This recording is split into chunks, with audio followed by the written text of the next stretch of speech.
Welcome to Sparks of History, where Jewish history and world history meet. We are very honored and pleased to have with us today Rabbi Rabbi Mollot. Rabbi Mollot is an acclaimed lecturer, educator, and social media personality. Rabbi Mollot studied in numerous Jerusalem institutions, including Ohr Samyach, Toras Moshe, known as TOMO, and the Jerusalem Kollel. Rabbi Mollot is a graduate of the Ohr Lagolah Institute for Jewish Leadership, where he received his rabbinic ordination Semichah. Rabbi Mollot is a popular presenter on the TeNak YouTube channel, which reaches thousands upon thousands of viewers and listeners worldwide. Rabbi Mollot is affectionately known as everybody's Rebbi. And today we'll be discussing the fascinating topic of Bnei Noach, the Bnei Noach Movement, the Noachides. And Rabbi Mollot, again, thank you for being with us. We appreciate it very much. You're welcome. I just want to make a quick correction. The one thing in the bio that you mentioned, it's a little out of date. I was a lecturer on the TeNak Talk channel. Okay. It's been a while since I've been on that channel. I'm welcome back anytime. I have a great relationship with Okay. William Hall, the host, but I took a hiatus from that gig, so that's in the past, not in the present. But our viewers and listeners can find you on YouTube. They can find me on YouTube at my own channel, Rabbi Mollot, and there's quite a bit of my content on the TeNak Talk channel from when I did a Parsha series with them for a little over a year, and the links to all those videos are actually on my channel in the playlists. If you go to the playlist for the TeNak Talk series, you can get all those classes there, and that's a great series. I recommend it. Okay, excellent. To get started, what are the core principles of the Seven Noahide Laws, their significance within Judaism, and what are the origins of the Bnei Noach movement, and how has it evolved historically? Okay, there's a lot to unpack over there. So we talk about the Seven Noahide Laws. Let's just define what they are. So there's a principle within Judaism. I've heard it put by Rav Yitzchok Breidowitz, who's someone that I'm in touch with semi-frequently, that the Noahide code, if you will, you want to call it Noahidism, is really, it's so to speak the original Judaism. Meaning we call it Judaism because now the Torah is it's the, if you want to call it the religious body of the Jewish people. But before the revelation at Sinai, there was a relationship, and there continues to be a relationship between God and, of course, all of humanity. And before the commandments at Sinai, we know there were commandments for the rest of humanity, not only because some of them are explicit in the text, though admittedly many of them are drawn out from the text through what we find in the Talmudic methodology. But we see, for example, when we talk about the story of Noah, we see there was a flood, and the flood was brought as a retribution against the evils of humanity, which means humanity must have been committing crimes or acts that were deemed as crimes by God. So there was a definition of what was right and wrong prior to that. Even if we go back as far as the story of Cain and Abel. So Cain murders Abel, and that's clearly a wrong act. So we know that humanity had an expectation not to commit murder, and but even though we don't find explicitly in the text that God commands human beings not to murder, so certainly we know that human beings were commanded in certain moral laws and principles prior to them being explicated in the text. And so to a certain degree, God's covenant with humanity, which is mentioned in the story of Noah, the word berit or covenant appears multiple times over there. In fact, after the flood, when God addresses Noah and his family, he uses the word berit, a covenant, 7 times, which, although I've not seen it explicitly, I like to think of that as kind of an allusion to the 7 laws of Noah that are identified later more explicitly in the Jewish legal literature.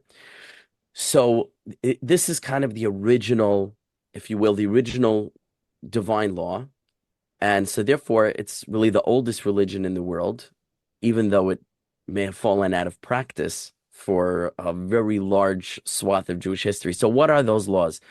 Um, I'm not going to go into how they're derived from the text because admittedly it's complicated and it just would be too technical discussion, not very interesting. But what our rabbi summarized as the core of the Seven Noahide Laws are usually, they can be remembered with a famous mnemonic. The famous mnemonic is that the three easiest ones to remember are the three cardinal sins in Judaism. That means these are sins for which a Jew must give up his life rather than transgress.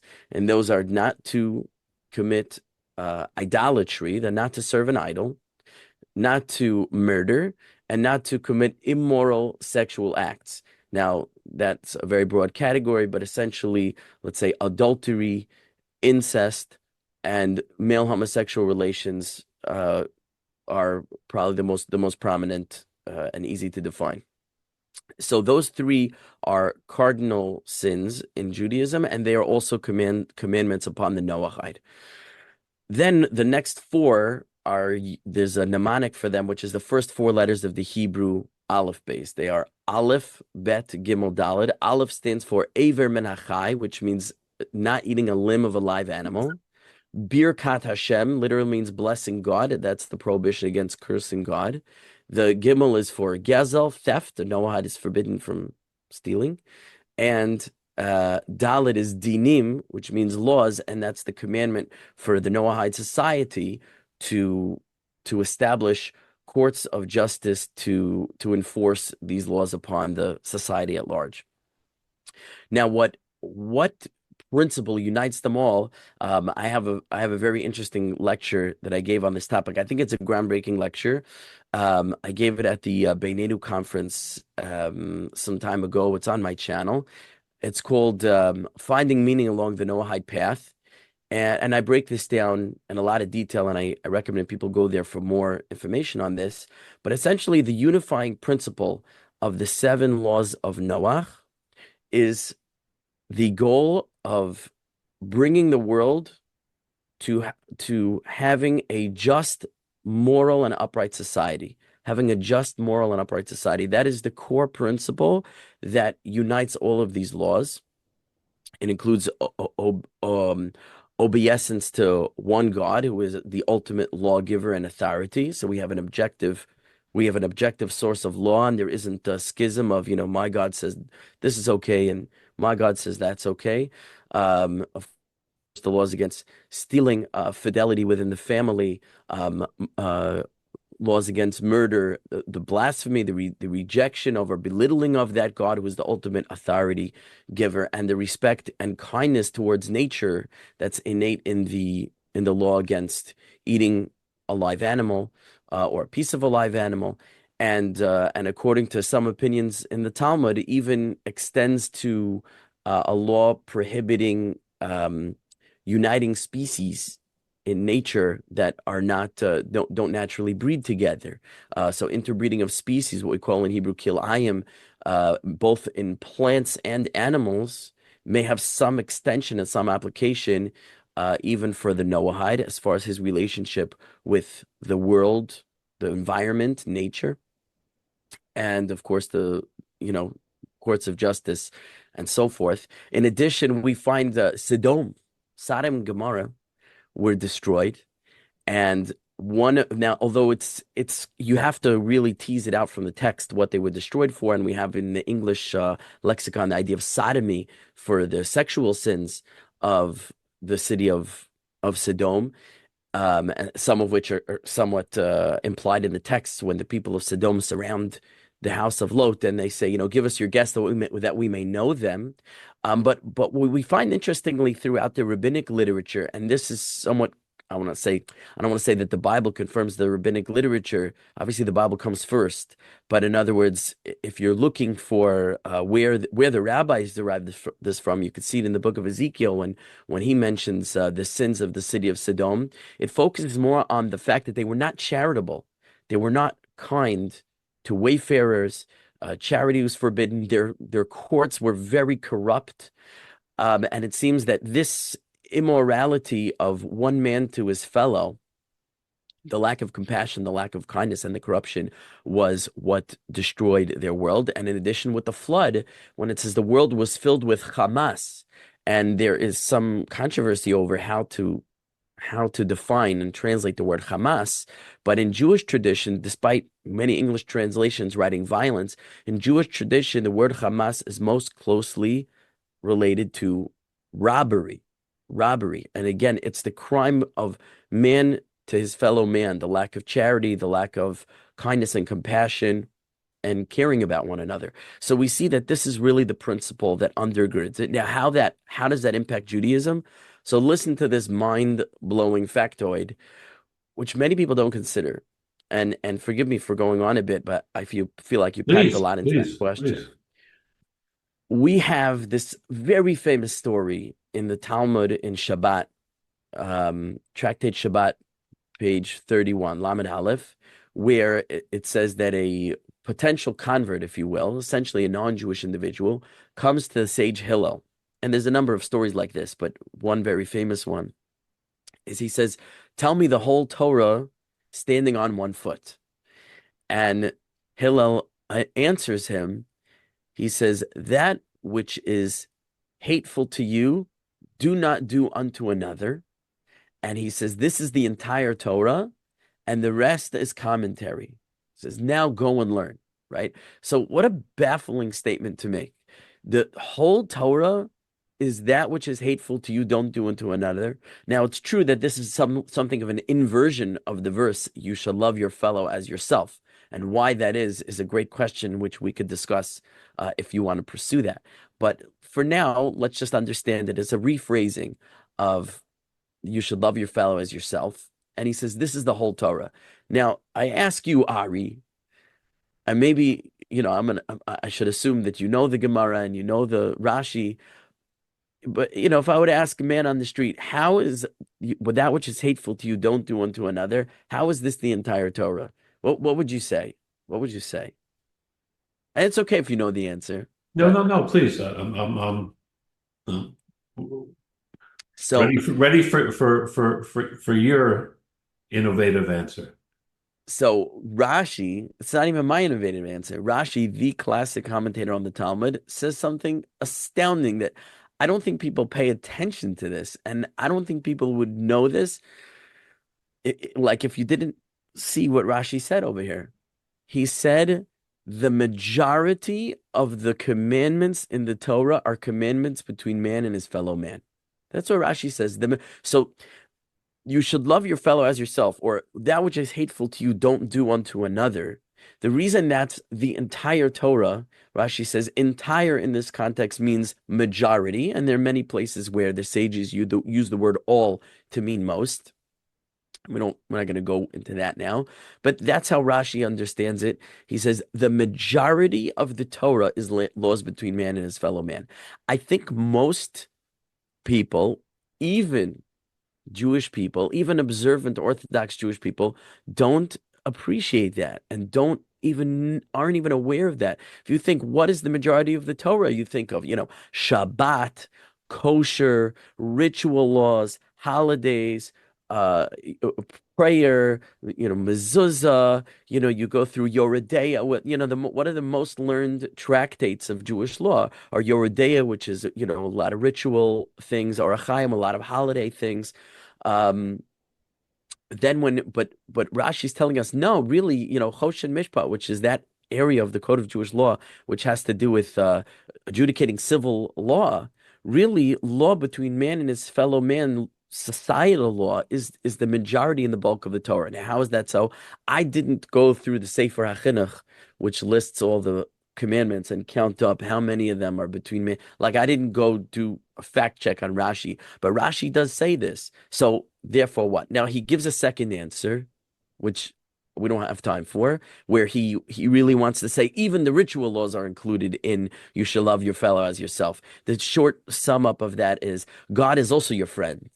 And you shouldn't do to God what he doesn't like. So if he commanded you something, don't don't go against his commands. But that requires a lot of exploration. But that's a second approach.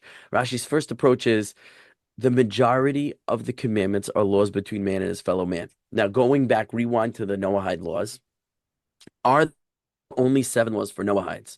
So as it turns out, no, that is not the case. The so-called 7 Noahide laws, people get too hung up on the number 7. Even famously in the Talmud,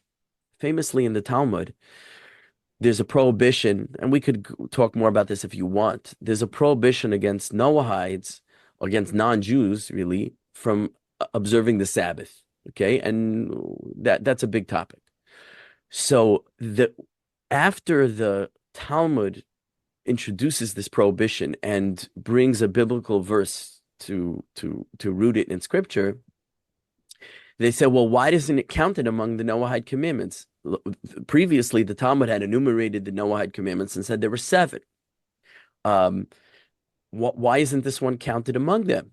The Talmud counts. There should be 8. Thou shalt not observe the Sabbath. So the Talmud says an astounding answer. It says the rabbis didn't count in their enumeration of the 7 laws positive commandments. They only enumerated negative commandments. That is to say that there are positive precepts that Noahides should follow that are not listed in the 7, what you might call prohibitions. And we said what they are, but then you could say the commandment regarding courts. How is that prohibitive? Because the courts are enjoined to enforce these prohibitions, right? So, so thou shalt not keep the Sabbath as a prohibition. Why don't you list it as a prohibition? If you're saying it only listed prohibitions, so what's the positive commandment of Sabbath? So the commentators tell us the positive commandment is thou shalt do melacha. Now, melacha, for those who don't know, that means creative labors. Those are the work that Jews have to refrain from on the Sabbath. The creative labors are called melacha, creative labor. So we are prohibited from engaging in creative labor on the Sabbath, but what the Talmud is saying is that the Noahide has a positive precept to engage in creative labor on the Sabbath. Why? Presumably, I mean, there could be many reasons given, but if we go to this principal core of creating a moral, just, upright society and including the respect for and kindness toward the environment and nature. So the Noahide is a builder. He's a builder. He's meant to be productive in society. So his job is to be productive. So go be productive. Okay. So I'm getting a little bit all over the place. I have a lot to say, but bringing it back to the 7 core principles. So what I was saying is it's not simply 7 laws. There are many laws.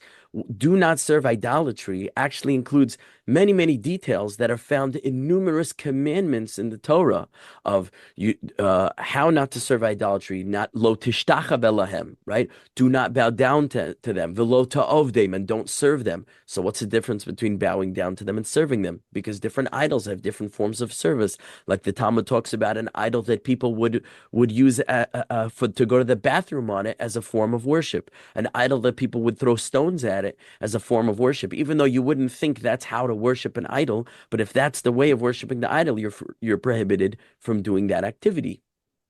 Not creating an idol, not creating certain forms of idol, etc. So what does it mean not to serve idols? The Torah enumerates many, many details.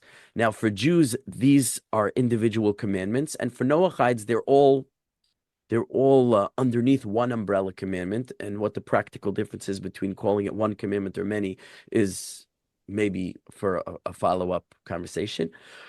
But they're commanded in many details of idolatry, and so too with sexual morality. There are many, many commandments in the Torah regarding sexual morality, some which Noachides are obligated in, some which they're not, but it still breaks down into many, and so too with theft, and so on and so forth. Each one breaks down into many commandments, such that a more contemporary scholar counted around 66, I think, Torah commandments that apply to the Noachide, that again, not that they're commanded the way that academically it's put, it's not that they're commanded in multiple commandments, but that each one of their commandments comprises these details.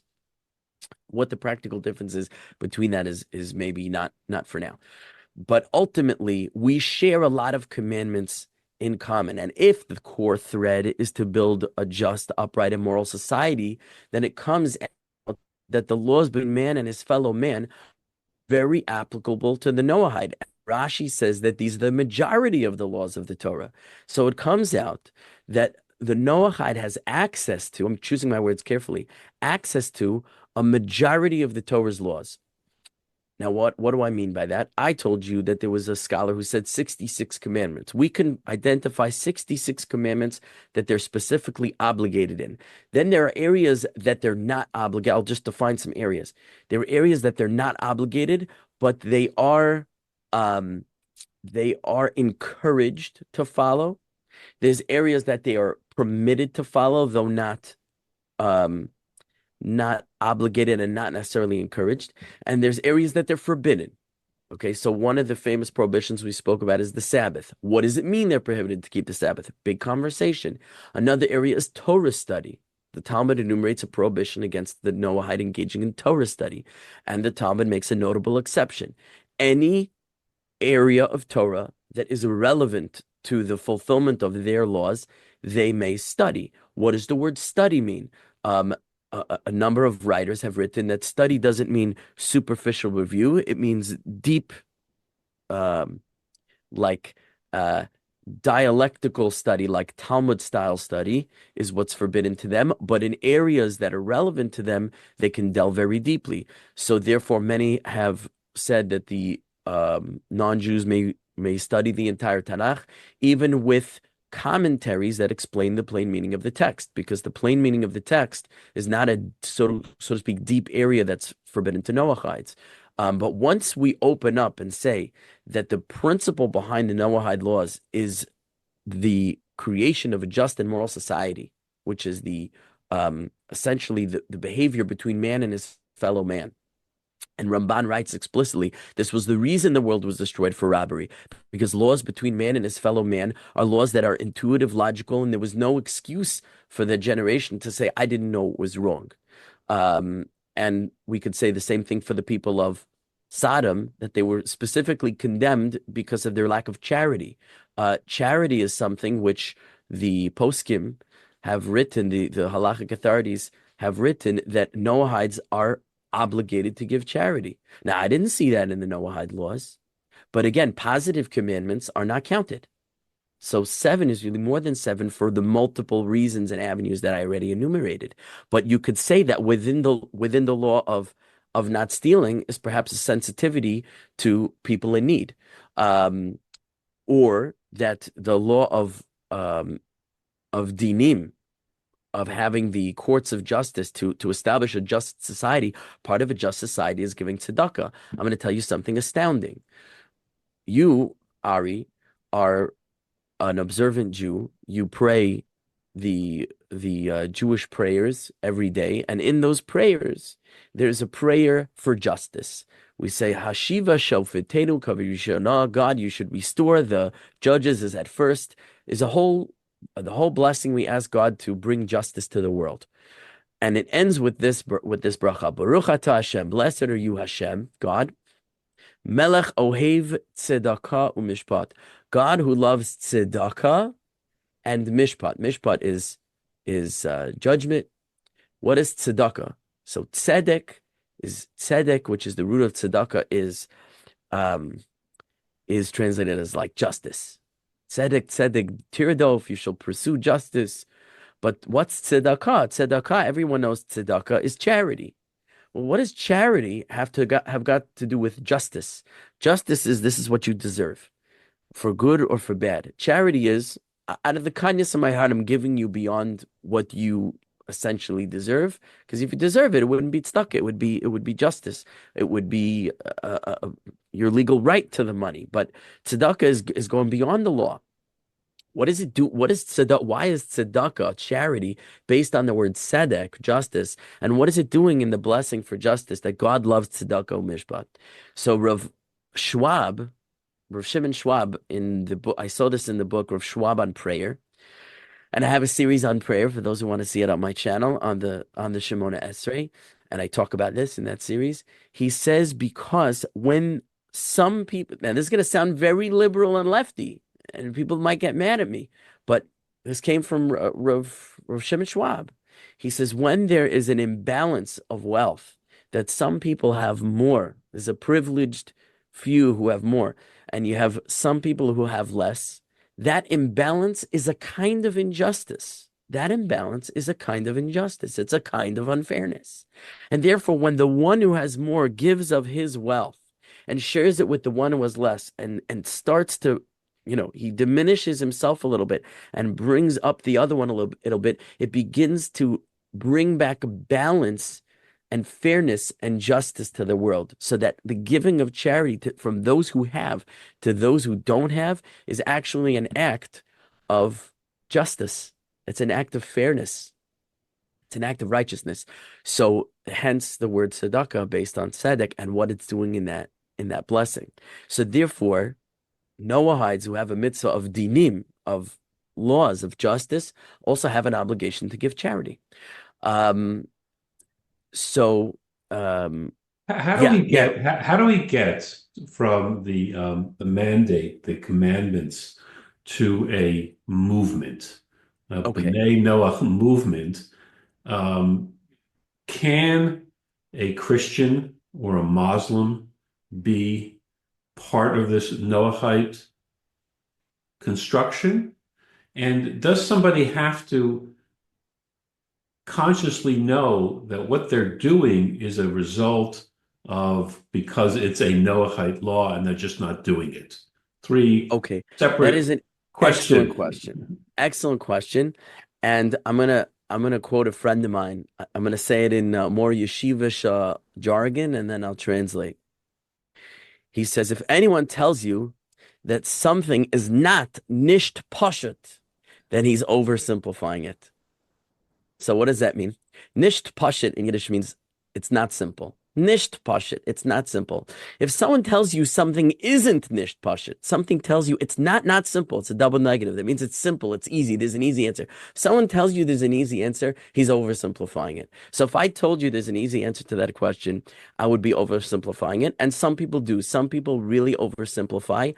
And the reason they oversimplify here is because there's a feeling that people who are in a state of uncertainty, they need clarity. And what's wrong with that after all? They need certainty. They need absolutism. People are very comfortable with absolutes. So people want to know, what do I do? What do I do? So you give them an absolute answer, it makes people very comfortable, even though in truth, it's not absolutely clear at all. So in the modern Noachide movement, and I know we were going to talk about the history of how we get from the principles in the Torah and the TeNach to a modern Noachide movement. In the modern Noachide movement, there's a very popular trend of simplifying this to Maimonides. And I'll tell you what Maimonides says, and then we can talk about the descent to Maimonides. And then everybody's going to lose it because, like, what? I thought it was so simple. So Maimonides, Maimonides is one of the most fundamental individuals in the legal history of the Jewish people, because he wrote the very first code of Jewish law, whereas until then, the Jewish laws had been sort of scattered throughout folio pages of the Talmud, and only a scholar who could study the whole Talmud had access to all the laws, and you had to go to your local scholar, and he could tell you how he understood the Talmud, what you should do. Came along Maimonides in, I guess it was the 12th century. You can correct me if I'm wrong on that. And he wrote a organized code, like a law book with chapters and sections and individual organized laws on every topic in Torah, across the entire gamut of topics, from those that are no longer relevant because they are maybe only relevant in the land of Israel, or only relevant in the time of the temple, or only relevant in the future when Mashiach will come, to those laws that are relevant today. And he called all the rabbinic sources, and he organized it all into this encyclopedic work of law known as the Yad HaChazaka or the Mishnah Torah. And he codified what no one else had done before, essentially a digest of the statements within the rabbinic literature regarding the laws for Noachides. And because that essentially was the only piece of literature that was easily accessible with any material relevant to the Noachide laws, it became kind of like the go-to of like, this is what we know about Noachide laws. So he says a lot of things there. One of the things he says is that Jews have an obligation to bring the entire world, all of humanity, underneath the yoke of heaven by way of bringing non-Jews to observe the Noachide laws. Now that is largely, that part of the Rambam, the Maimonides, is largely ignored, has largely been swept under the rug. And we could talk about, if you'd like, what the reasons for that is. But he also says that in order to be considered a righteous Gentile and to earn a share in the world to come, which the Talmud seems to conclude that Gentiles are eligible for a place in the world to come. But in order to achieve this, Rambam says, and he has a source to say this, not that there aren't conflicting sources, they have to perform the Noachide laws with the intention, as you hinted to, with the intention that these laws were God-given, not just by God to Noah, or by God really to Adam, and then ultimately to Noah and his descendants. And that's another topic of, was there an evolution from the time of Adam to the time of Noah, from the time of Noah to the time of the giving of the Torah? The short answer is yes. But not only that it was commanded to Adam or to Noah, but that it was revealed through the Torah of Moshe.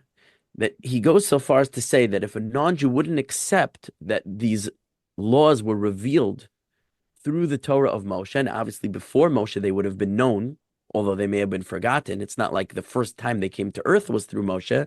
But if you don't accept the divine transmission of the Torah of Moses, and that is our current source for the knowledge of these laws, and we don't accept any outside sources anymore. You can't say, I have a tradition. All traditions are superseded by the giving of the Torah. So now the Noachide laws are only accepted as they are revealed to us through the Torah of Moses, and that includes the oral tradition. Then, if he observes the laws on that caveat, he is a righteous Gentile and he earns a place in the world to come. If he observes them simply out of intellectual commitment of, I want to be a nice, good, moral person, so I'm going to do these things, he said he's not considered a righteous Gentile. And then there is some controversy over the text that follows, whether he says, but they are considered among the wise of the nations, or if he says they're not considered among the wise of the nations. There's two versions of the text. Like, does he say, okay, they have some merit, or he say there's no merit at all unless it's coming from the divine? Now that's Maimonides, and that seems to be the prevailing view of the contemporary Noahide movement and the contemporary Noahide teachers. Now, if you like, I could proceed to discuss why that's not simple. Okay, but if that's so, isn't it a very short step for someone who believes that to say, well, there is a revelation, there is a tradition, there's a rabbinic tradition. I might as well jump into and put my skin into the whole game now. If they're already at that level of understanding and belief, just jump into Judaism, with 2 feet jumping forward. Okay, great question. So again, there's a broad answer to this. So simply put, some people don't want to convert. They don't want to commit to 613 commandments. Some people do, some people don't. Like, listen, kosher, circumcision, not watching TV on the Sabbath or whatever it is, like, that's not for me. I am happy with my 7 Noahide commandments, and it's fine. So, again, the jump between the seven laws and the 613, although I already told you the gap is far smaller than perhaps it seems. But once you do add in all the ritual obligations and prohibitions, for many people, that's a big deterrent. Some people want to do it, but can't for other practical reasons. For example, um, I have a friend, I'm not going to mention his name, but we talk rather regularly. He is a Ben Noach living somewhere in the continental United States. Very passionate guy, very much in love with Torah and Tanakh and Hashem, and just really all in. Um, he really wants to be Jewish. He really wants to be Jewish, except he basically lives in the middle of nowhere. There's no observant Torah community near him. Um, he has a business that relies on his geographical location. It would be more or less impossible for it. It's not a mobile business. This is not a business he could just move to another community. He kind of has to be where he is, unless he's going to have a radical lifestyle change. He's going to just find another line of work that he could bring into a Jewish community that's in one of the major cities, as opposed to, so to speak, the middle of nowhere, USA. So, for practical reasons, he cannot convert. So he must remain a Ben Noach, and I think that's the case for many, if not most, Bnei Noach, including the next problem, the next hiccup is affordability. In order to convert, and I know people are going to argue with me and say it's not in Shulchan Aruch, the Code of Jewish Law has nothing about the obligation to live in a Jewish community. The bottom line is that nowadays, a responsible, respectable Beit Din, Jewish court, will not accept a convert who does not live within a walking distance of an Orthodox synagogue to be part of communal life. A person really needs communal life to be an observant Jew. And so it's, even though the Shulchan Aruch doesn't write anything about that, and therefore there are these kind of fly-by-night Batei Din, and that's a topic I kind of hoped we would touch on, is the dangers of the mavericks in the Noahide movement who are doing a lot of damage and taking advantage of very susceptible people. These fly-by-night, irresponsible, so-called rabbinic courts that are making conversions with very little prerequisite. And even if they hold on to a piece of paper that says, "Oh, I'm following these 3 chapters of Shulchan Aruch, the laws of conversion are really easy," what they don't understand is they are leading these people into disaster zones where they have no ability to maintain their Jewish lifestyle, and it's almost a sentence to spiritual oblivion, because they're making people halachically Jewish, arguably, if we accept that they are actually following a halachic process that can be justified in the Shulchan Aruch, to people who cannot sustain this lifestyle, and once they're Jewish, you can't undo a conversion. And when they stop observing the commandments because it just becomes totally impractical for them, and they had a very passionate moment where they said, "I want to be Jewish," and they weren't vetted properly. Now these people are lifelong sinners. So, on that note, so a responsible Beit Din requires that a convert will live walking distance of a Orthodox synagogue and to be part of communal life. Now, many people cannot afford to live in Jewish neighborhoods because generally Jewish neighborhoods are low crime neighborhoods, higher income, and because they have to be. I mean, Orthodox Jewish life is very expensive. Schooling's expensive. Kosher food's expensive. And so these neighborhoods many people are priced out. They're priced out of moving into a Jewish neighborhood, and very desirable real estate.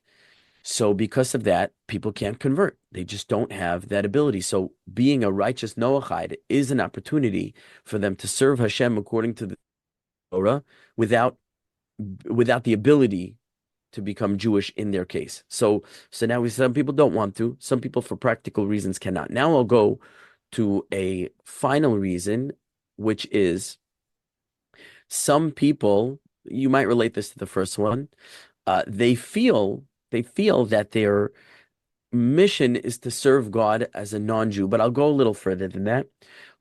we get into the history of the Noachide movement. So through most of history, I'm going to give a very 30-second history. Through most of history, we don't see these people. We don't see people who have abandoned their mainstream religion to become loyal specifically to the seven laws of Noach. Very few individuals like this throughout history. But once in a while, someone pops up and makes a lot of noise, and we get a historical record from them. So one such person was a fellow named Aimé Pallier. I'm probably mispronouncing it. It was a French Christian fellow who was searching, and he found his way to look into, Tanakh and Torah and Rabbinic Judaism, and he became swayed and convinced that it was the truth, and he wanted to convert to Judaism, and he connected with then this very important person in the history of the Noachide movement that most people don't know about. There was a rabbi in Italy. His name was Elijah Eliyahu Ben Amozeg. Now, Rabbi Ben Amozeg, he was probably the most prolific writer on the topic of Noachidism until the 20th century, but here is where he deviates from Maimonides, which is something we might discuss, where he advocates that all humanity unite under one universal religion, and the universal religion is Judaism, that really has a place for the non-Jew to serve God. And he goes a ways to try to make Christianity just one half a step away from Noachidism. Such he becomes very accepting of a lot of elements within Christianity, which is something of another topic. But essentially, he advocates for Noachidism, and this is in the 19th century in Italy, and he writes a whole book on the topic called Israel and Humanity, which was a book way ahead of its time, and I recommend it, though it's very controversial, and a lot of what he writes I find objectionable. But it was a groundbreaking book that has been somewhat forgotten. This Frenchman communicates with and meets Rabbi Ben Amozeg, who it seems, from what I read on the topic, dissuades him from becoming Jewish, and says you can do far more to uplift the world and improve the world by being a righteous Noachide and spreading the teachings of Noachidism to your fellow non-Jews, and inform the world that they could serve God as a non-Jew and be righteous and fulfill God's mission, but through Torah observance that's appropriate for a non-Jew. And so he advocates for this individual, Pallier, to become an advocate for Noachidism. And he writes a book, which I forgot what it's called, but you could look it up. And that's a whole other story. Now, what's funny about the story I just told you is that in the 20th century, now Pallier died in 1949. He was a big Zionist and advocate for the creation of the state of Israel. He lived long enough to see it happen. He died in 1949. Now, in 1930, there's born a fellow who became probably the most famous name in the Noachide movement, Wendell Jones. Wendell Jones, again, he started out as a Christian preacher. He became an archaeologist of biblical archaeology. He was so curious about Judaism and its history that he enrolled in a Talmud Torah, an elementary school for Jewish kids, as an adult, as a Christian preacher. I don't know how he managed to get in. I don't know how they didn't notice that the guy sitting in the third row in the classroom was a grown man. But he enrolls in a Talmud Torah, and he learns Hebrew, and he learns how to read the text the way a Jew would read it, and he basically goes through a Jewish education system, and he becomes convinced of the truth of the Torah, and he pursues the Noachide laws, and he becomes a big advocate of Noachidism, and he really sparked the modern Noachide movement that we see today in the 21st century, which began in the 20th century. I think he passed away in 2010.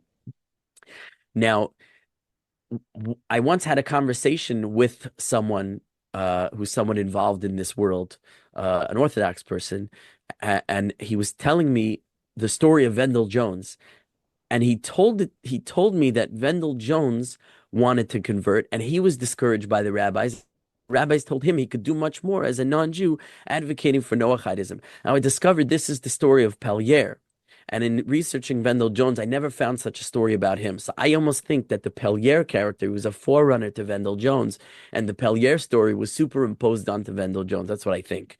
Because I never saw anything written about or by Wendell Jones that indicates such a story that he was ever personally pursuing conversion and was dissuaded from it. But that's the final point I want to make in answering your question, is that there is a feeling among some Noahides and some rabbis that there are people who should specifically not become Jewish because the embracing and the growth of a Noachide movement will do more ultimately to change and impact the world in a positive direction, the way it wants to go, than the Jewish people themselves can do, or that this individual can do by becoming a Jew. Let him remain a righteous non-Jew and influence other non-Jews that way. That's a contentious position, but those are some of the reasons why people choose to remain Noachide. It may not appeal to them to be obligated in the Torah. They may, for practical reason, not be able to do so, or they may feel idealistically that they want to spread the message of the Noachide as a Noachide to other Gentiles. So are there Noahide communities in, let's say, in North America today? Do we have the numbers? I mean, are we talking about 1,000, 10,000, a Okay. million? Good. Great question. So the best, well, I don't know if I should say the best person. The person that I'm in touch with, who I feel has the best feeling for this. There's a fellow, and this is an important point to talk about in this forum. There's a fellow. His name is Rabbi Dr. Michael or Michael Schulman. He has an organization called AskNoah.org. And he has been involved for much of his life in proliferating Noahide teachings. And he's in touch with, I would say, probably thousands of Noachides across the globe. And whenever I meet Noachides, and the internet age has really caused a kind of explosion of interest in this topic, because so many non-Jews who had no access to authentic Torah teachings, anything they knew about Torah was filtered through what their pastor told them, or what their imam told them, or whatever that was always falsified. They've been able to access genuine Jewish material and Jewish learning. And when you put a counterfeit up against a genuine article, it's easy to tell which is real and which is not real. As I like to quote a famous statement in our own traditional literature, "Ha'emes yored darko," the truth lights its own way. When there's something true, you can tell what it is. Sometimes you could be fooled by a falsehood, but often you hold it up against the truth, and it's very clear which is which. So people are getting turned on. A lot of them have seen my material online. They reach out to me because of that. I'm probably in touch with dozens of Noachides around the world. And when I meet one of these people who are looking for guidance, often I'll put them in touch with Shulman, because when I ask Shulman, hey, this person lives in Timbuktu. I know that's a real place, but I'm using it as a euphemism for the middle of nowhere. Do you know any other Noachides in his area? He'll be able to tell me yes, no, nearby. I'll tell you where there's a community, where there's an individual. You can make shidduchim. You can kind of connect people together, network people together who are in similar geographies. Although the internet forms a major online community right now, and there are many online communities. So what about in person? So from what I know from Shulman, and there are websites that also have lists of different Noachide communities around the world. There are it's hard to define the word community, but there are pockets of Noachides that live just about in every geographical area. Some individuals are very isolated. Some live sort of driving distance from another, and some they have like regular study groups together in major cities. In Texas, there's a lot like that. There are in East Asia. There's Noachide communities even with their own centers, like you might call them almost like Noachide synagogues, where they gather for worship and study. in Philippines. Offhand, I don't remember which Asian countries, but there are a number. A lot of that has been facilitated by Chabad Lubavitch, whose previous Rebbe, some would call him the current Rebbe, but I'm not on that. I'm not on that train. I'm not a Lubavitcher at all.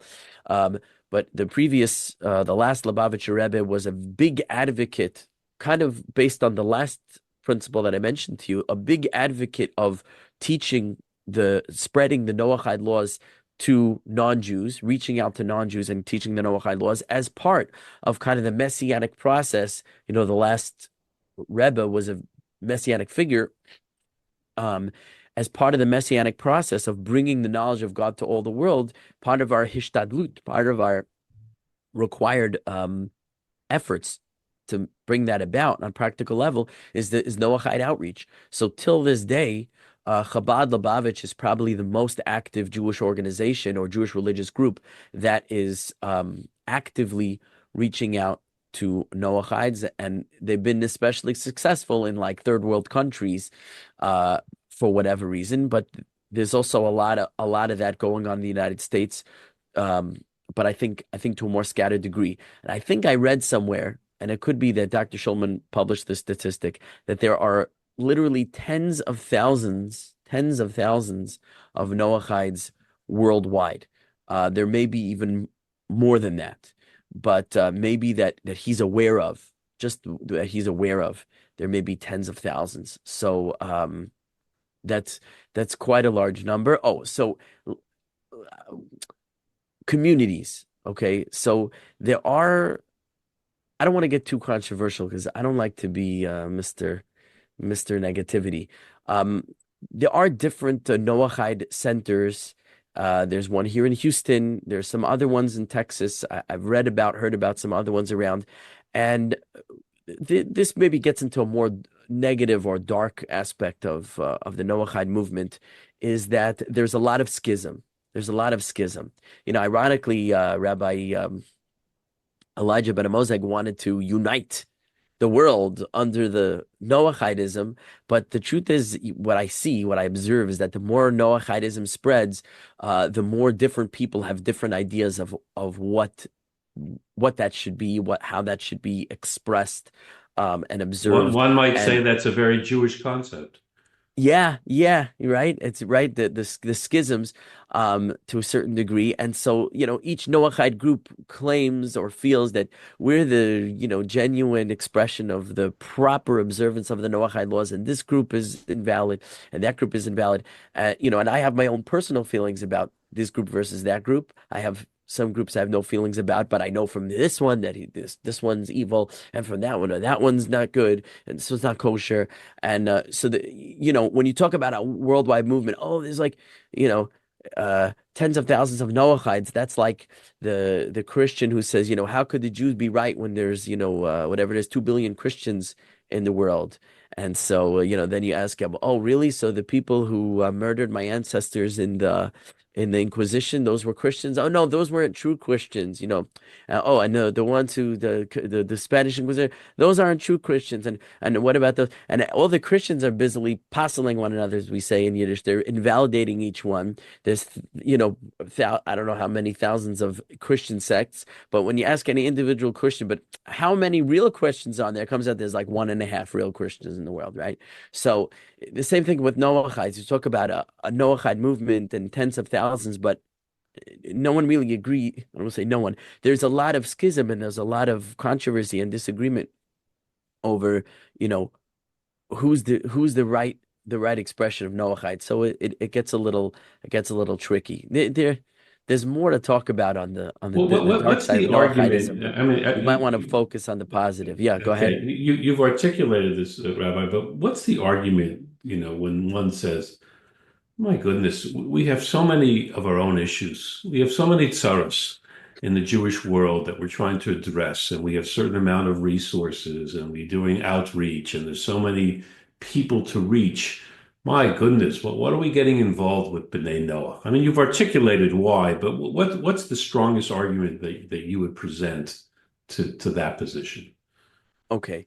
Um, it, it's a very strongly held position. I think this is, doing what I do now. I should tell you what I do. I'm not a full-time rabbi for Noachides. I'm not, arguably not even a part-time rabbi for Noachides.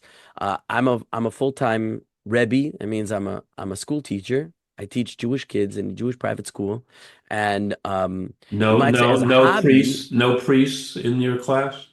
This time, as far as I haven't discovered in my second grade classroom any suspicious adult-looking people, but as a hobby, you might say, I love teaching Torah broadly. I love teaching not just to young children in the classroom. I like to be an advocate for the Torah to certainly at first, I would say certainly at first to my fellow Jews, exactly for the reasons you're saying. I actually started more as a kiruv rabbi, a rabbi in outreach, that is trying to spread Torah Judaism to those Jews who are estranged from their tradition. So I created a social media presence and I started putting content online on a YouTube channel, on a Facebook page, etc. Now, Jews were reached by that, but at the same time, non-Jews were reached by that. And all of a sudden, I found myself connected to a world of non-Jewish people reaching out to me saying, I would like guidance because I want to keep the Torah, I want to serve Hashem. Some want to convert, some don't want, some can't, all that stuff. But then it's like, can you help me? And you look around in the Jewish world and you ask, what about Noachides? So the responses you get are something like, that's you might get on the one, that's not our thing. That's not our thing. And we could talk about why that's not our thing. Part of it has to do with historical persecution and actually that it was forbidden, like certainly in Eastern Europe, it was forbidden to proselytize, and it was even forbidden on pain of death to convert, both for the one who converted and the Jews who were doing the conversion. So for centuries, we didn't convert anybody. Unless it was like really in secret. You have the famous story of Count Valentin Potocki, Avraham ben Avram, the Ger Tzedek.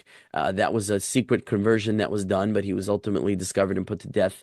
We know people may be aware of that famous story, but these were exceptions. We were not allowed to convert. You can find it in the halachic literature, even in as contemporary work as Aruch HaShulchan, which is 20th century halachic work, early 20th century in Lithuania, where he writes that we don't make converts today. So that's not like the Syrian community that they forbade making converts, and that's another topic. It's just practically speaking, it's not done because it was against the law. It was illicit. So we would be subject to persecution if we would try to take non-Jews away from their religion. That was an attack on the society, and so it brought anti-Semitism. So it became like a taboo.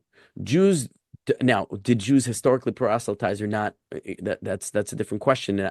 My feeling is, generally speaking, no. But it went beyond just not like today. You say we don't proselytize, but plenty of people come for conversion, and we have a process set up for that. For centuries, we didn't even have that resource available. So I think it became sort of traditional to like, we have to avoid teaching non-Jews Torah and send them away and whatever, because it'll bring backlash. It'll bring anti-Semitic backlash. And that may remain true today. And there are some who say that even today. And you'll see that if you go online, you'll see there's a lot of antipathy towards Noachidism, and Judaism as a result of Noachidism from Christian circles that are very hostile towards this whole concept of Noachidism. It continues to foment anti-Semitism. That's the reality. So I think a lot of that has led to, culturally in the Orthodox community, we're like allergic to teaching Noachides on the one hand. On the other hand, there's the objection that you raised, that like, we have so much to do in our own community and only so much resources. We have no obligation to them whatsoever. So it becomes almost a prohibition. If you have to help this one and you don't have to help this one, how dare you waste precious resources helping the one you don't have to help when you must help the one that you have to help? And so, I've gotten, kind of also the quizzical look of like, why are you involved with Noachides? Like, you shouldn't be doing that. You should be helping your fellow Jews. Now, I don't have a great answer to that. I'll give you two, though. I'll give you two. I think what you were saying is that there's not necessarily a contradiction. You Well, can. well, elaborate. How did you hear that it's not a contradiction? Well, you're spreading Torah, and as you said, people are coming to you. You're not teaching them Torah. You're teaching them what needs to be taught to them. You're teaching them the Noahide laws. They're coming to you anyway as you're reaching out to the Jewish society at large. And as you said, everything is so interconnected now. It's very hard to ignore that because we have a responsibility to bring them to that. Right, right, exactly. So yeah. So to elaborate on what you're saying, I would say essentially that is one of two responses. One is, well, Maimonides says that we are obligated to bring the Bnei Noach underneath the umbrella of the seven Noahide laws. A person could adopt Maimonides' halachic position. Now, the halachic tradition has not been in accord with that passage in Maimonides, as with many. He took his shot, he wrote his book, and the tradition has decided some things we follow him and some things we have not followed him. And this is one area where we have historically not followed him. So people would find that an invalid argument to quote Maimonides and say, well, it's not our Masorah, it's not our tradition to follow that precept in Maimonides. Maybe for the practical reasons I gave you before. And in that case, you could object, well, that was because we had all these things stopping us, but today we don't have that. And some do make that argument. They say, today um, we don't have the setbacks, the drawbacks of reaching out to non-Jews that existed in the past, and therefore this Maimonides passage, kicks back into gear.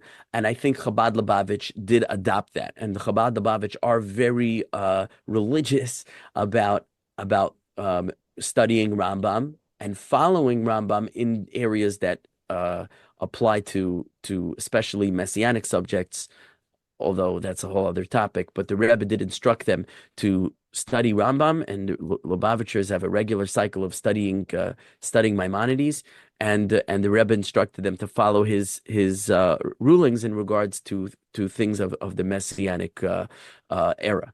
Now, the other argument is like this, because I actually reached out with this question to Rabbi Yitzchak Breitowitz, who I mentioned earlier.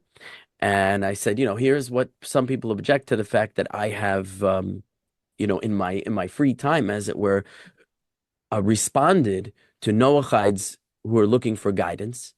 And they object, you can't spend your time doing that. So he said that as far as my obligation to teach Torah to Jewish people, I am fulfilling my obligation with my full-time job as a Torah teacher in the school, and therefore I'm not being lax in one obligation by also embracing Noachides and giving them a guiding hand. I haven't set aside my obligation to the Jewish people. He said that I'm Yotze. I fulfilled that obligation, and therefore it's no problem for me also to help non-Jews. And what I find to be my own personal response to this is, when we talk about the Noahide laws, and as I mentioned before, a lot of what's considered obligatory, or at least recommended, I need a stronger word than recommended, for Noachides to follow beyond the strict seven laws is, like we said, laws of decency, laws of morality, laws of uprightness, and the literature does more or less say, and I'll be more specific with what I mean by the literature, if you follow up on that. But that essentially anything that's logically compelling is binding. Things that are obviously moral are obligations.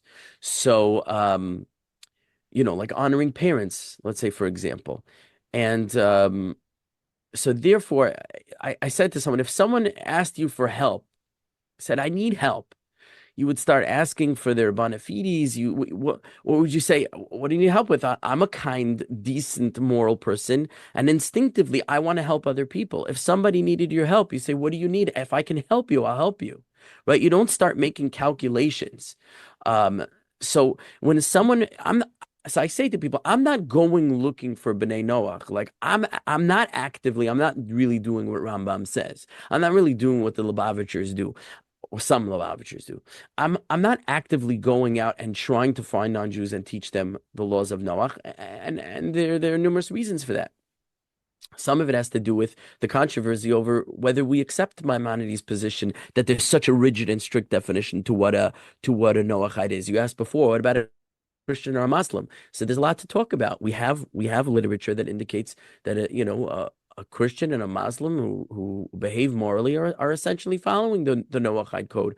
So there's no need for more than that. Leaving that aside, right? I'm not actively going out and trying to teach Noachides. A person reaches out to me because I have a social media presence and I'm publishing Torah materials and people are accessing it and they want to do the right thing. They say, "Can you help me?"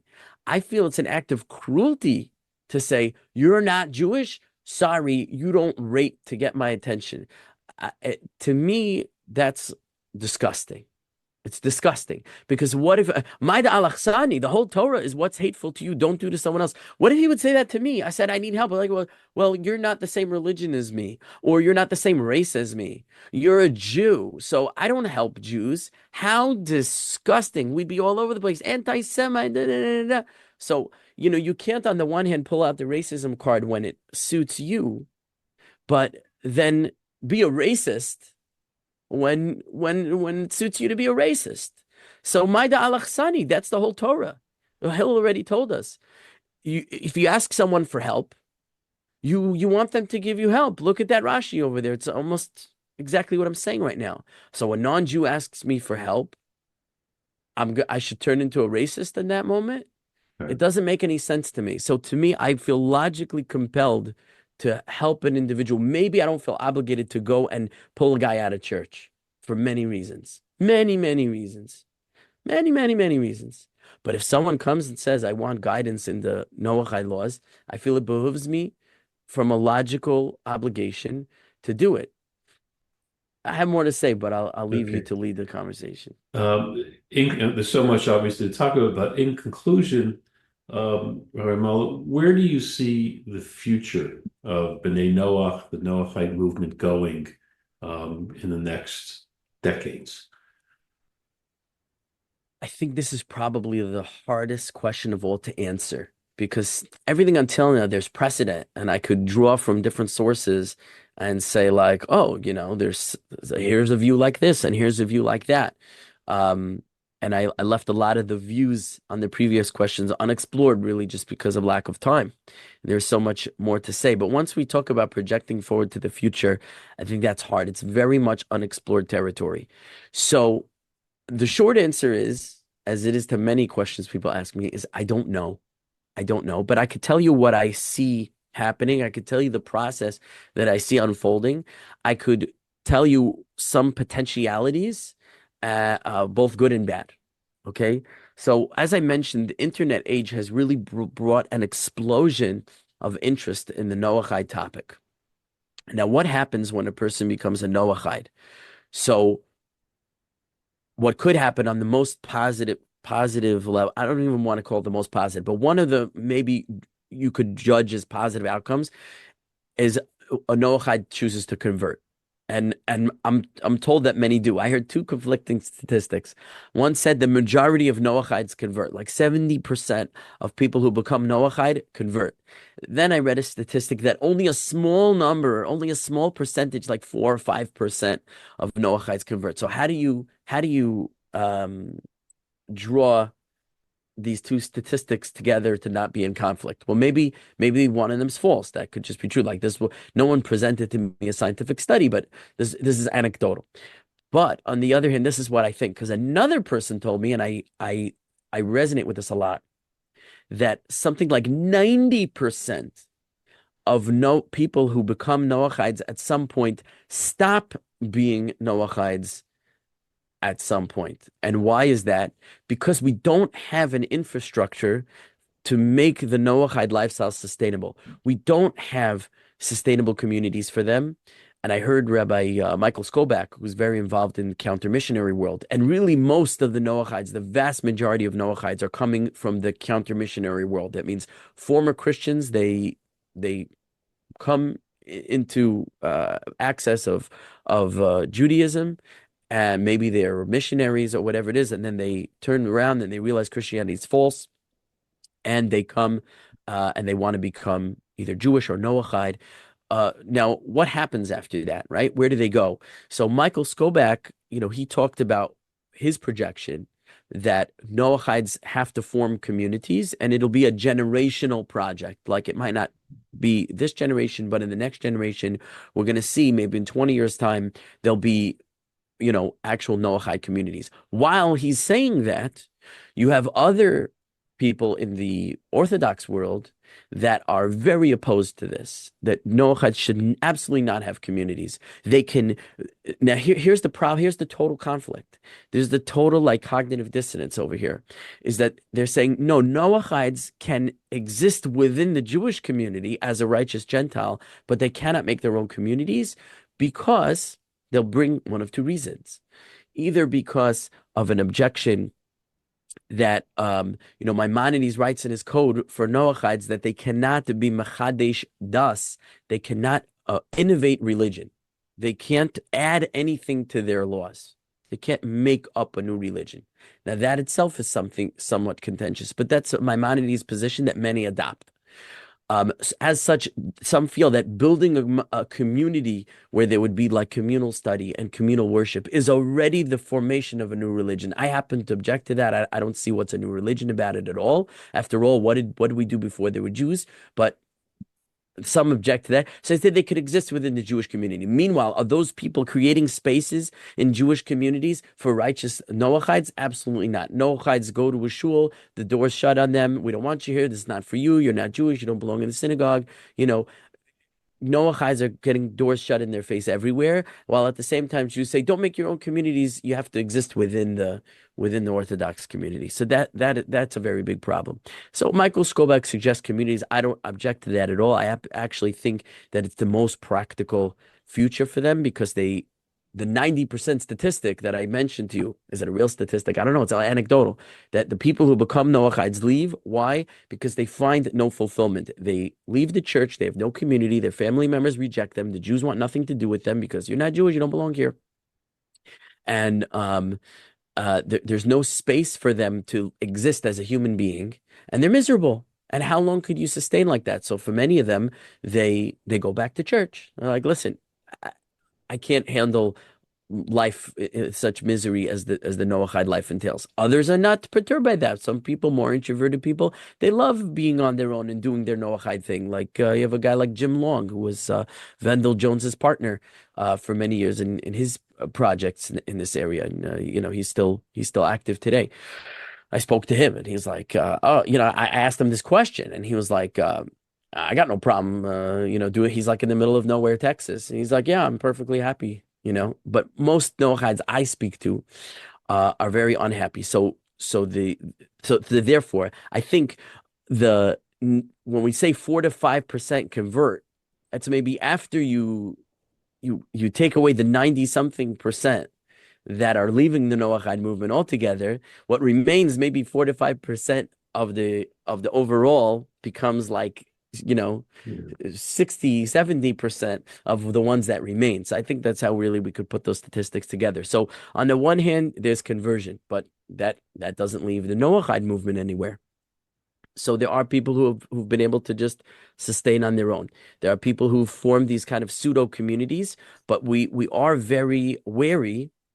Not just are they going against Maimonides' code of by forming a community doing something new that's forbidden for some reason.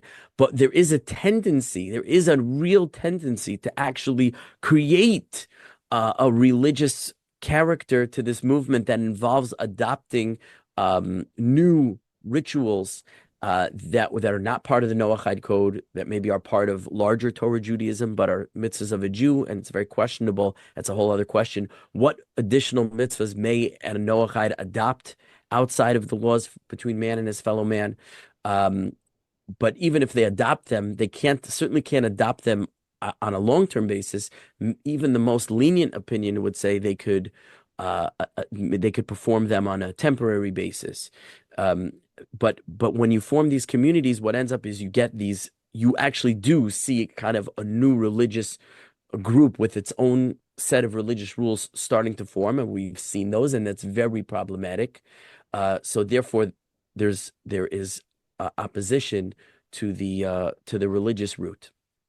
Now, so what's the alternative? So I hinted to before, what about creating spaces within Jewish communities for the righteous Gentiles? Some communities are better about this than others. Some Chabad communities are more welcoming to Noachides than others. And just from talking to different people and looking at different Chabad websites, you could see some centers are like, oh, non-Jews welcome. And some people they try to go to a Chabad. I've had a number of people tell me they try to show up at Chabad and they're not given the time of day. They're treated like, subhumanly. So it really depends on, it seems like, on the individual. And once you go outside the Chabad movement, I think it's even more rare to have acceptance of Noachides. Although a lot of that really has to do with ignorance. There's a lot of ignorance within the Orthodox community of the Noachide phenomenon, just because historically it's been really not a thing. So spaces have not yet been created in the Orthodox community. Rabbanim are not necessarily well versed in the ins and outs of Noachide law to be able to guide Noachides effectively. So what I'm doing is I'm describing some of the present challenges, but what I see is on the most positive future, let's say prior to the Messianic era, where everybody's going to accept Hashem and serve Hashem the way that the Tanakh describes it, is either going to be Noachide communities that are, real in-person communities, not just online communities, which already exist, where you have Noachides marrying one another, raising families together, and creating their own little societies. It could be the way Jews do it. We have our neighborhoods that, it's not like we live in a ghetto anymore with a wall, but we live in proximity to a synagogue. Noachides don't need the walking distance. They can just be driving distance of some type of study center, or I think even a worship center is acceptable. Some object to that. They say Noachides can't have their own worship. They just have to privately pray to God in their own way, but no organized worship. There's different differences of opinion. My own personal opinion, I align more with Michael Skobach on this. I think that they'll be able to form in a generation or two real communities, the same way people have church communities. They'll have Noachide communities, but with the caveat that they have to be under the guidance of a responsible and respectable Orthodox Jewish rabbi who's a scholar in this area, to make sure they don't deviate into cultism. And even as I say it, the problem is, how do you define a respectable, upstanding, responsible Orthodox rabbi already falls into the no true Scotsman, logical loop of circular reasoning. But unfortunately, this is just, I'm just going to throw this out there. There are numerous people who present themselves as rabbis, who are presenting themselves as teachers to Noachides, who are at best ignorant, in the middle charlatans, and at worst disgustingly wicked people. So now, when I say at best ignorant, of the bad ones, right? Of the bad ones. And then there are good ones, right? And I don't want to here start, airing out who I think is this and who I think is that. But my point is that this will have to be done with a lot of discernment, because there are these pitfalls within the Noachide movement. So A, communities, and B, I think that more Orthodox Jewish communities, as I know some already do, are going to have to become more educated on this topic and figure out, because we really haven't had this in the past, what spaces can be created within our communities for Noachides to feel welcomed and function and succeed with a healthy degree of continuity and perpetuity.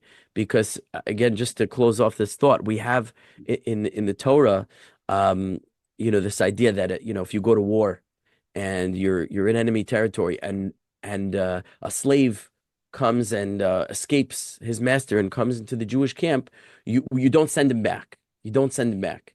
And some of the commentaries say because within the Jewish camp, we can teach him to serve Hashem according to the laws of a ger toshav. We never really mentioned the term ger toshav this whole time, but it's essentially the Torah's terminology for a Noachide living in the land of Israel.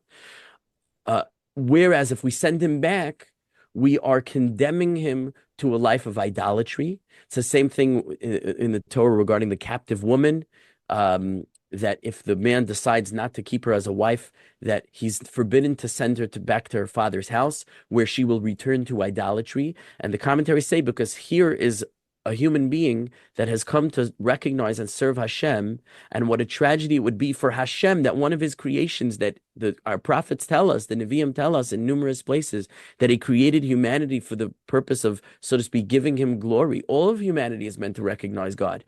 And here we have a human is recognizing God, and we're going to negate God's will by putting him back in a situation where he loses his recognition of God and returns to idolatry. It seems to be something of a negative precept for a Jew to cause a non-Jew to worship idolatry. So we'll argue whether Christianity is idolatry or not for non-Jews. It's an argument. But someone who embraces Noachidism in a more pure form, to shut him out in such a way that leaves him with no alternative than to feel he has to return to, so to speak, his father's house of idolatry, I feel is the wrong thing. So my plea to the Jewish world is, let's find a solution that gives the Noachides spaces in our communities, to our leadership. Let's find a way to give them guidance. I really could talk a lot more on this. Or if the right route, or simultaneously, if a parallel route is for Noachides to have communities, which I don't think there's a way around it, because you can't let every Noachide into the Jewish community, because there are a lot more non-Jews than Jews, even if now there are more Jews than Noachides. But if the goal is that all non-Jews should come under the umbrella of the Noachide laws, so they can't come into our communities, that's impossible. So it's clear to me that the vision for the future of Noachide is that on the level of their own society, their society should become a Noachide society, and that's something that we should encourage and empower by our Rabbanim, our rabbinic authorities, finding a way to offer more guidance to these people. Does it mean we have to do outreach? No, I'm not saying that. But considering the present need and demand of the tens of thousands and maybe more people who want to follow Noachidism, and they're falling out of it as quickly as they fall into it because they're not supported with the proper resources. And I'm not arguing that we have a Torah obligation to do so. I'm arguing that it's a moral and decent, upright thing to do. Is that okay? But what about all the resources we have to invest into the Jewish community? I hear you. But if you're like me and you're already investing in the Jewish community and you have some spare time, energy, and resources, all I'm asking is, when the Noachide says, "Can you help me?" don't shut the door in his face.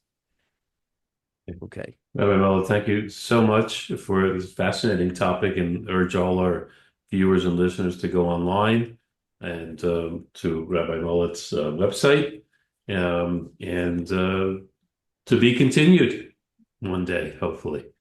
Again. Okay, thank you so much for having me. Lots more to say on this topic. I do want to just say one thing for people who want to explore this topic more. Please. As I mentioned before, a great resource is asknoah.org. Okay. And yes, it's contentious. Someone will say, I don't like that website because XYZ.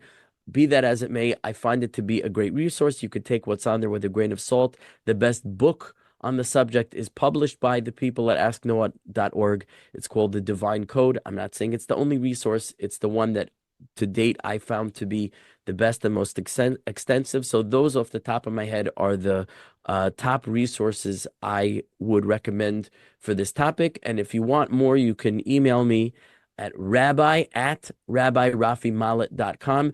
You just have to spell my name right. So good luck. Okay. We'll put it up on the screen. Okay. Thank you so much, Rabbi. I appreciate it very much. Thank you. All right. Thank you, Ari. Have a great week and a great month. Thank you.